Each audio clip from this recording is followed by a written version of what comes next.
हम गमगोल शरीफ आ रहे हैं और ये गमगोल शरीफ कोहाट का बैरूनी मंज़र है। आप देख सकते हैं चारों तरफ पहाड़ हैं। गमगोल शरीफ, दरबार शरीफ, ये टनल की तरफ आप आएँ तो पहाड़ियों के बीच आबाद है। अच्छा, ये एंट्रेंस है और यहाँ पे गार्ड पुलिस वाले बैठे हुए हैं। ये अल्लाहू एंट्रेंस, ये एंट्रेंस से आप जैसे ही अंदर दाखिल होते हैं तो चारों तरफ पहाड़ हैं। इस तरफ भी, दाएं तरफ भी, बाएं तरफ भी, आगे भी, पीछे भी, चारों तरफ पहाड़ हैं। और यहाँ पर हज़रत ज़िंदा पीर का मकबरा है, मज़ार है, और मैं आपको दिखाता हूँ वो भी। आप देखें, ये उनकी कब्र मुबारक है और यहाँ मुरीदीन आते हैं, चादर चढ़ाते हैं और अक़ीदत एहतराम से यहाँ पर दुआ करने के लिए आते हैं। बहुत सारे अक़ीदतमंद यहाँ पे आज भी मौजूद हैं और आप देख सकते हैं कि ये कब्र के अहाते के अंदरूनी मनाज़िर हैं। ज़िंदा पीर कौन थे, इसकी तमाम तफ़सीलात मैं आपको बताता हूँ। पकड़ो यार ये कैमरा। अस्सलामु अलैकुम। आज मैं आपको जो यहाँ लेकर आया हूँ, ये हज़रत शाह अल-मारूफ़ ज़िंदा पीर का मज़ार है।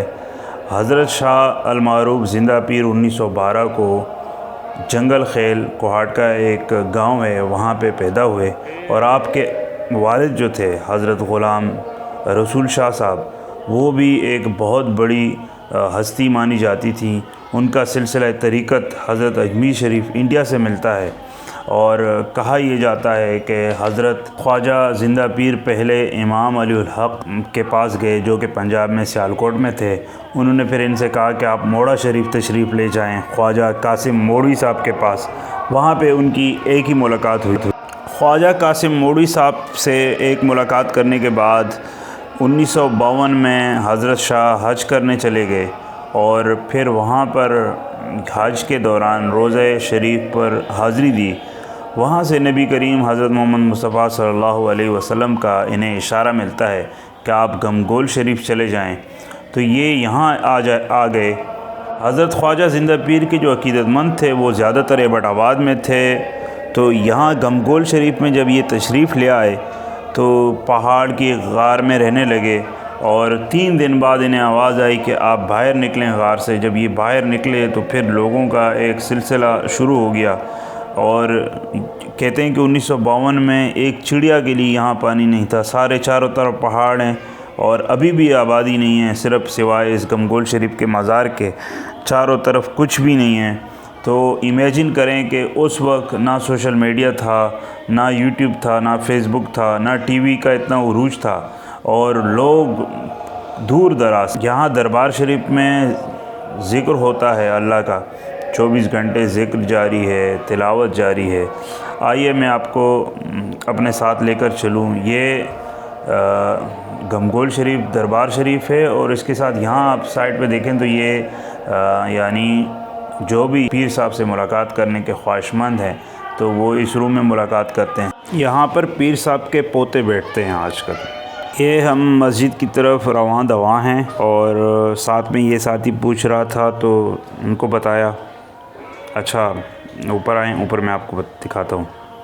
ये बहुत ही आलीशान, बहुत ही ज़बरदस्त मस्जिद बनाई गई है। आपको बताता चलूँ कि ये दरगाह है। जिस तरह तुर्की का एक ड्रामा है राह इश्क, उर्दू के नाम से शाया हुआ है पाकिस्तान में PTV पे, और तुर्की में यूनुस इमरी के नाम से। जब हम उस ड्रामे में देखते हैं तो उन बुज़ुर्गों ने, उन सूफिया इकराम ने भी ऐसी ज़िंदगी गुजारी है। तो यहाँ आके हमें हकीकत समझ में आती है कि अल्लाह के बुज़ुर्गों ने कैसी ज़िंदगियाँ गुजारी और कैसे लोगों को इंस्पायर किया। करामात से भरी हुई ज़िंदगियाँ उनकी।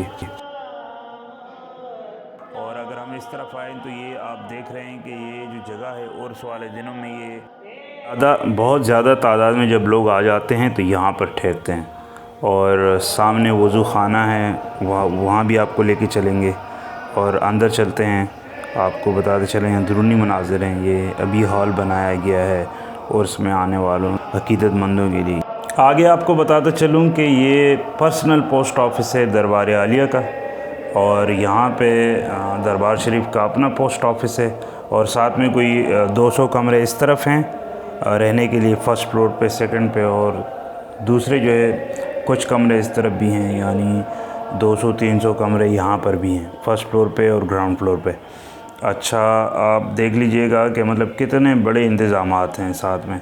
ज़्यादातर लोग जो है वो पंजाब से आते हैं और गवर्नमेंट ऑफ पाकिस्तान रेलवे जो है वो बाकायदा तौर पे गमगोल शरीफ के लिए एक ट्रेन निकालती है पिंडी से कोहाट।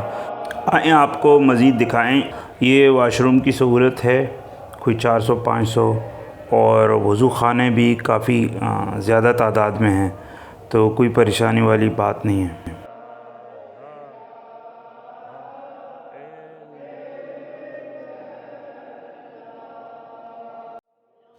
यहाँ से मैं आपको दिखाता चलूँ कि ये ऊपर पहाड़ी पर आप देखें, ज़ूम कर ऊपर दिखाएं। हाँ, ये ऊपर पहाड़ी पर अल्लाहू लिखा हुआ है। ये पूरे कोहाट से, मरवत से, बनू से, ऊपर खुशालगढ़ से, तरनौल से, वहाँ से दूर दराज से ये नज़र आता है अल्लाहू। यानी इस दरबार पे, यानी इस दरगाह पे सिर्फ़ और सिर्फ अल्लाह की वादानियत, सूफ़ीज़म की उरूज, स्पिरिचुअल प्लेस है। बहुत ज़्यादा सुकून मिलता है यहाँ पे, क्योंकि यहाँ सिर्फ़ और सिर्फ अल्लाह का ज़िक्र किया जाता है। और ये जो आप पहाड़ की चोटी पर अल्लाहू देख रहे हैं, इसका नज़ारा दूर दराज के इलाकों के लोग करते हैं रात को। चारों तरफ पहाड़ों में घिरा हुआ गंगोल से, देखिए आप, इस तरफ भी पहाड़ हैं, एक कुदरत की शान। ये इस तरफ भी पहाड़ हैं और ये पीछे भी पहाड़ हैं। जितने जहाँ जहाँ आप देखें चारों तरफ, यहाँ दाएं में ये देखें तो ये रहा, और बीच में गंगोल। तो हाँ, जिंदा पीर गंगोल शरीफ।